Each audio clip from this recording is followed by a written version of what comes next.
आज हम चलते हैं 1855 के दशक में। आज पूरे देश में हूल दिवस मनाया जा रहा है। आज ही के दिन 30 जून 1855 ईस्वी में चार भाइयों ने दिकुओं के खिलाफ बिगुल फूंका था। दिकुओं का मतलब दुख देने वाला, बाहरी, सौतेला व्यवहार करने वाला, मनुवादी विचार के लोग, जो उस समय दमिन को आज के संथाल परगना में अपने मनमाने रवैये से आदिवासियों को आर्थिक, मानसिक व शारीरिक रूप से शोषण कर रहे थे। शोषण करने वालों में वहाँ के जमींदार, महाजन व ब्रिटिश अधिकारी थे। जमींदार व महाजन आदिवासियों को मनमाने ढंग से कर व ब्याज वसूल रहे। जब कोई विरोध करता तो उसे झूठे मुकदमे में फंसा करके जेल भेज देते। आदिवासी अपना दुख को ब्रिटिश अधिकारियों तक पहुँचाए। भारतीय सूदखोरों व जमींदारों, जो ब्रिटिश शासन के आधार स्तंभ थे, पर कोई कार्रवाई नहीं होती है, जिसके कारण आदिवासी दिकुओं अर्थात जमींदार, महाजन अंग्रेज़ों के खिलाफ हो गए। जिसका मुख्य कारण था जमींदारों के द्वारा अत्यधिक लगान की मांग, महाजनों का ऋण जाल जो 50% से 500% तक वसूला जाता था, स्व न्यायालय का पक्षपात और तत्कालीन कारक, सरकार द्वारा भागलपुर से वर्धमान के बीच रेल बिछाने के काम में संथाल आदिवासियों से बेगारी करवाना व न कर कोड़ों से पीटना। ऐसा नहीं है कि संथालों ने क्रांति की शुरुआत 30 जून में ही की थी।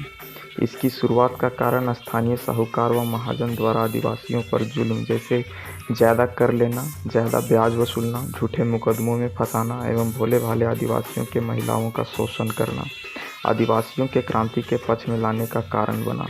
उसी बीच एक दिन स्थानीय साहूकार ने दरोगा महेशलाल दत्त के सहायता से अपनी घर के मामूली चोरी का इल्ज़ाम लगाकर संथालों को गिरफ्तार करवा दिया। जेल में विजय मांझी नामक एक संथाल की मौत हो गई। आवेश में आकर एक संथाल ने उसी दरोगा की हत्या कर दी। उसका समर्थन सभी संथालों ने किया। गिरफ्तार होने के भय से एक जगह इकट्ठा हो गए।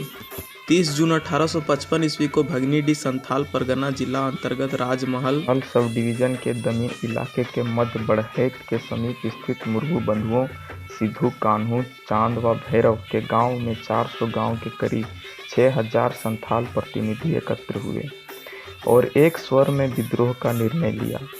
सभा में सिद्धू को राजा, कान्हू को मंत्री व चांद को प्रशासक तथा भैरव को सेनापति चुना गया। विद्रोह का मुख्य उद्देश्य दिकुओं अर्थात परेशान करने वाले बाहरी लोगों को भगाना, देशियों का राज हमेशा के लिए खत्म करना तथा अबुआ राज्य स्थापित करना, मतलब अपना राज स्थापित करना। बंधुओं के नेतृत्व में करीब 60,000 संथाल एकत्रित हो गए। उनसे कहा गया कि मादल बजे तो हथियार उठा लेना। एक महीने में ही विद्रोह भयंकर रूप धारण कर लिया और भागलपुर मान के विस्तृत क्षेत्र में फैल गया। बड़हैत विद्रोही नेताओं का मुख्य केंद्र था। यहीं से विद्रोह का संचालन हो रहा था। संथाल परगना में विद्रोह का नेतृत्व सिद्धू, कान्हू, चांद व भैरव ने किया। हजारीबाग में अर्जुन मांझी, लुबाई मांझी व भैरव मांझी ने नेतृत्व किया। बीरभूम में गौरा मांझी ने विद्रोह का नेतृत्व किया। विद्रोहियों ने महाजनों, साहूकारों व जमींदारों पर हमला करना शुरू कर दिया। उनके घर, कचहरी एवं दस्तावेजों को जलाना शुरू कर दिया, जो उनकी गुलामी का प्रतीक था। पुलिस स्टेशन, रेलवे स्टेशन व डाक ढोने वाली गाड़ियों को जला दिया गया। लगभग उन सभी चीज़ों पर हमला किया गया जो बहुजनों के खिलाफ था। इस विद्रोह में महेशलाल दत्त एवं प्रताप नारायण नामक 2 दारोगा मारे गए। हूल विद्रोह में सिर्फ आदिवासी ही नहीं थे। इस आंदोलन में आज के अनुसूचित जाति व पिछड़े वर्ग के भी लोग थे, जो व्यवस्था के सताए हुए थे। इस विद्रोह में तेली, बढ़ई, नाई, धोबी, चमार, ग्वाला, मोमिन मुसलमान आदि भी जातियां शामिल थी, जो सुसंगठित तरीके से विद्रोह किए और कम से कम समय में एकजुट हो गए। इसके पीछे सिद्धू, कान्हू ने अथाह परिश्रम किया और कम समय में लोगों को एकजुट किया। संथालों के संगठित विद्रोह को दबाने के लिए सेना का सहारा लिया गया। मेजर बोरो के नेतृत्व में 10 सेना की टुकड़ियां भेजी गई। 16 जुलाई 1855 ईस्वी को पीरपैंती के मैदान में संथालों ने अंग्रेजों को करारी मात दी। फिर भी संथालों का प्रतिरोध ज़्यादा दिनों तक नहीं टिक पाया। उपद्रवग्रस्त इलाकों में मार्शल लॉ लागू कर दिया गया और विद्रोही नेताओं को पकड़ने पर 10,000 रुपये का इनाम रखा गया। उस समय का 10,000 बहुत होता था। विरोध को निर्ममता से कुचल दिया गया। लगभग 1500 से ज़्यादा संथाल मारे गए। 1855 से 56 के दौरान क्रमशः सिद्धू, चांद, भैरव व कान्हू पकड़े गए व मारे गए। सिंधु दिसंबर 1855 ईस्वी में पकड़ा गया और उस पर भागलपुर कोर्ट में मुकदमा चला और 5 दिसंबर 1855 को फांसी दे दिया गया। चांद व भैरव बरहाइट में अंग्रेज़ों के गोली से मारे गए और कान्हू फरवरी 1856 में पकड़ा गया और 23 फरवरी 1856 को उसके गांव भगनी डी के ठाकुरबाड़ी के प्रांगण में फांसी दी गई। पूरा राजमहल पहाड़ी खून से लाल हो गया। एक ही घर के 6 भाई बहन सिद्धू, कान्हू, चांद व भैरव और बहन फूलो व झानो के नाम उल्लेखनीय हैं, जिन्होंने अपने स्वतंत्रता के खातिर, अपने समाज के खातिर अपने प्राणों की चिंता के बगैर लड़ाई में कूद पड़े। वह चारों भाई मारे गए, लेकिन कभी इन्होंने मौत की परवाह नहीं की और सामाजिक स्वतंत्रता के खातिर अपने प्राण न्यौछावर कर दिए। इस विद्रोह में महिलाओं ने कंधा से कंधा मिलाकर पुरुषों का साथ दिया। इतिहास में फूलों और झानों का नाम सुनहरे अक्षरों में लिखा गया है।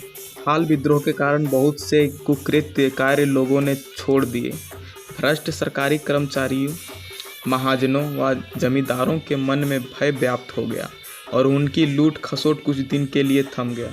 कंपनी सरकार ने अपनी प्रशासनिक व्यवस्था में व्यापक फेरबदल एवं सुधार किए। सरकार ने विद्रोह के इलाकों को निषिद्ध क्षेत्र घोषित कर दिया। यूरोपियन मिशनरियों को छोड़कर के अन्य लोगों का आना बैन हो गया। विभिन्न अधिनियम पारित कर वहाँ का नाम दमन ये को बदल करके संथाल परगना कर दिया गया।